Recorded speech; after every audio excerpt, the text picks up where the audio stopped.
It all started on a cold autumn evening in the English countryside, the kind of night where the fog settles, so thick you can barely see the lines on the road, and every tree looks like a shadow waiting to move.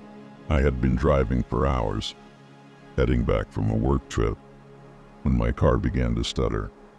The headlights flickered once, twice, then died completely.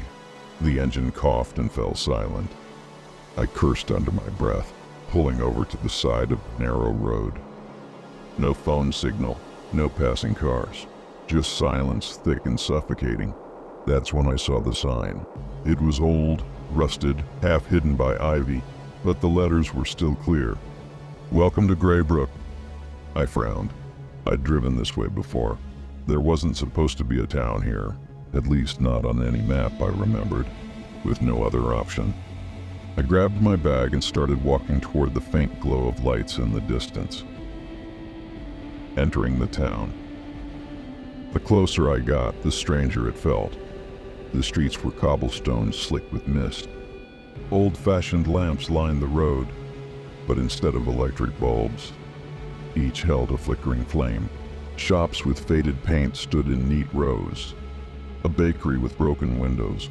A barber shop with a spinning red and white pole, though no wind moved. A bookstore with the door hanging half open. It looked like a town frozen in time. But what unsettled me most were the people. They were there, walking slowly, moving through the fog, but their movements were strange. Stiff, jerky like puppets pulled by invisible strings. None of them spoke. None of them looked directly at me, yet I felt their eyes following me all the same. The inn. At the corner of the square stood an inn, the Silver Bell. The door creaked as I pushed it open. Inside, the air smelled of damp wood and old smoke. Behind the counter stood a woman in her late 50s, wearing an apron that looked older than me. "You've come far," she said in a voice that was calm, almost rehearsed.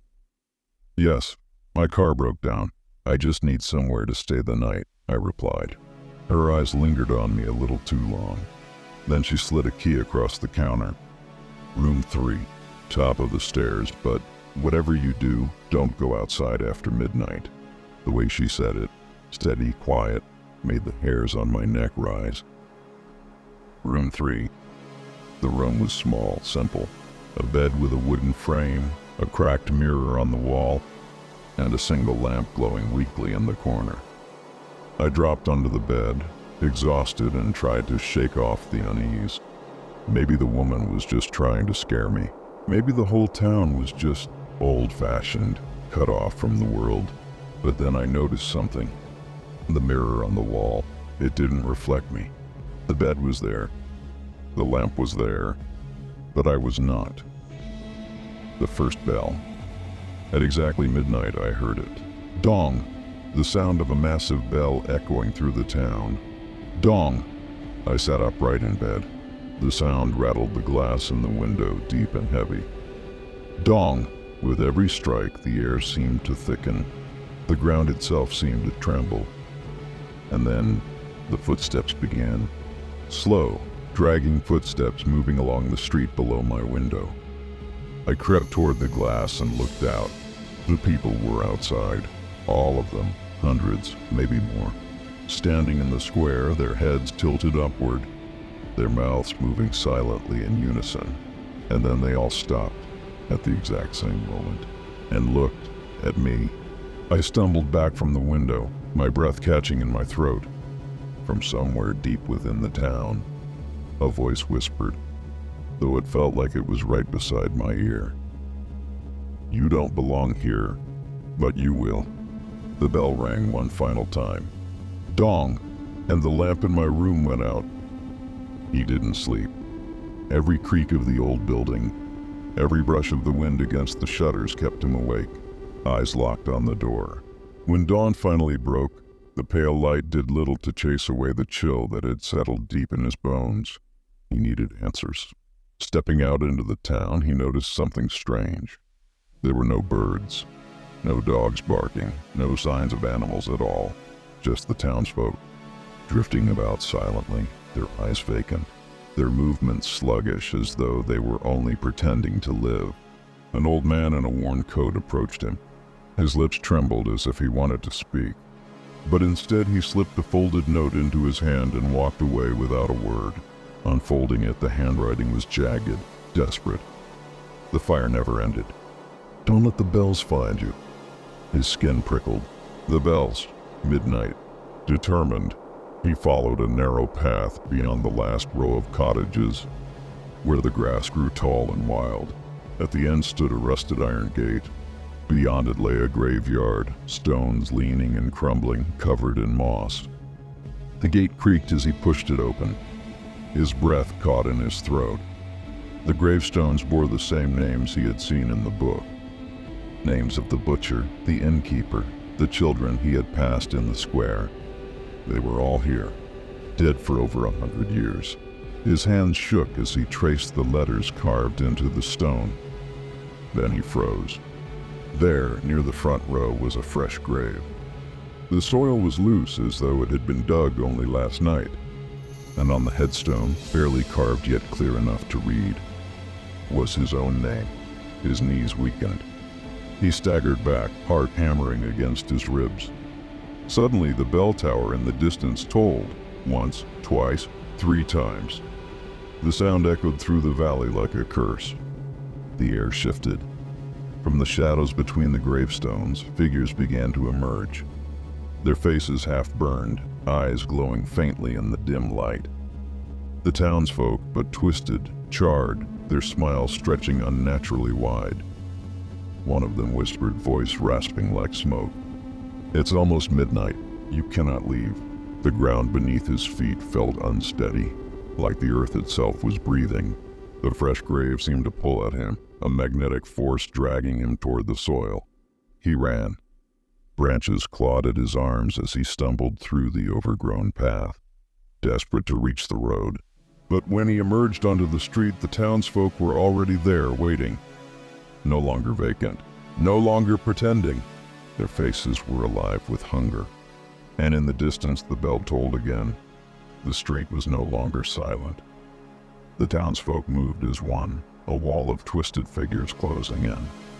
Their skin was black with ash, their clothes torn as if they had never escaped the flames. Their mouths opened, and the night filled with a low, inhuman chant. "Stay, stay, stay." He stumbled back, chest heaving, his eyes darting for escape. Every alley he tried was already blocked, every path filled with those blank, burning faces. The innkeeper stepped forward from the crowd. Her smile stretched wider than humanly possible, her voice dripping with venom. "You've seen too much. No one leaves Greybrook after dark." The bell tolled again, the 4th strike, each note rattling his bones.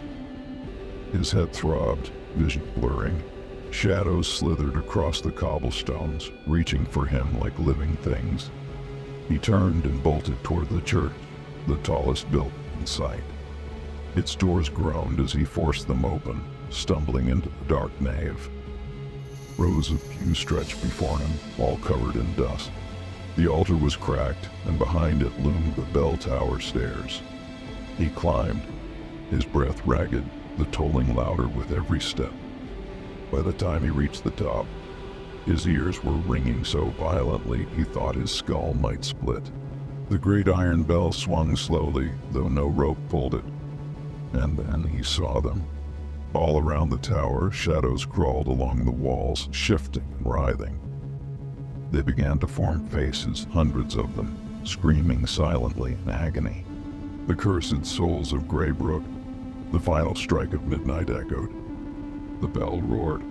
His body jerked forward as if invisible hands had grabbed him. He tried to fight, but the pull was overwhelming. He staggered back down the stairs, through the nave, out into the graveyard. The townsfolk parted, letting him pass as if guiding him to his fate. And there it was again, the fresh grave with his name carved deep and clear. The earth split. A black fire erupted, the smell of ash and decay choking his lungs. The townsfolk circled around, chanting louder, voices rising into a deafening crescendo. "Stay, Stay, stay. He screamed as the ground beneath him gave way. Cold, burning hands dragged him down into the soil. Dirt filled his mouth, smothering his cries. The last thing he saw was the innkeeper's face, grinning down at him, her eyes glowing like embers. Darkness swallowed him. The next morning, the town of Greybrook was quiet again. The streets were empty, the inn welcoming, the graveyard still. Only one thing had changed. A new gravestone now stood in the front row, the soil freshly packed. His name etched in stone forever, and as the sun set, the townsfolk gathered once more, waiting for the next traveler who would wander too far off the map.